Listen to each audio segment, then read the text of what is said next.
एक राजा था जो अपनी प्रजा का बहुत ख्याल रखता था। वह अपनी प्रजा के बीच जाता और उनकी समस्याओं को सुनता था। वह कोशिश करता था कि वे उनकी समस्याओं को दूर कर सके। उसकी कर्तव्य निष्ठा के चर्चे दूर दूर तक फैले हुए थे। एक बार राजा अपने राज्य में भ्रमण करने के लिए निकले हुए थे। तब उनके कुर्ते का एक बटन टूट गया।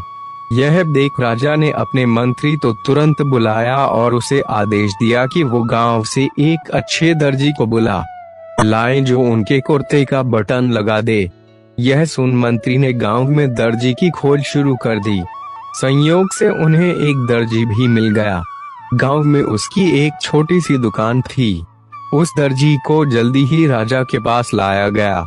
उस दर्जी से राजा ने कहा कि क्या वो उसके कुर्ते के बटन सिल सकता है। दर्जी ने कहा कि यह तो बड़ा ही आसान काम है। दर्जी ने अपने थैले से धागा निकाला और कुर्ते का बटन लगा दिया। राजा बेहद खुश हुआ और उससे पूछा कि वो उन्हें कितने पैसे दे।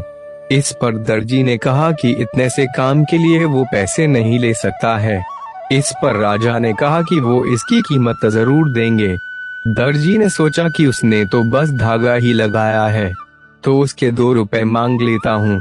फिर दर्जी ने सोचा कि कहीं राजा यह न सोचे कि इतने से काम के 2 रुपए तो गांव वालों से कितना पैसा लेता होगा। या सब सोच समझकर दर्जी ने कहा कि वो अपनी इच्छा से जो भी देंगे वो ले लेगा। यह सुन राजा ने अपनी हैसियत के मुताबिक उसे 2 गांव देने का फैसला किया। राजा ने कहा कि कहीं समाज में उसका रुतबा छोटा ना हो जाए, इसलिए उसने यह आदेश दिया। दर्जी ने मन में सोचा कि कहाँ तो वो 2 रुपए मांग रहा था और कहाँ वो 2 गांव का मालिक बन गया। सीख: इस कहानी से हमें यह सीख मिलती है कि हम सभी अपनी क्षमता के अनुसार सोचते हैं, लेकिन भगवान हमें अपने हिसाब से सब कुछ देते हैं।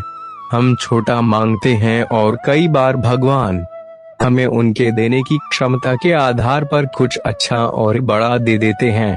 इसलिए गीता में श्री कृष्ण ने भी कहा कि कर्म करो, फल की इच्छा मत करो, और यही इस कहानी का सार भी है।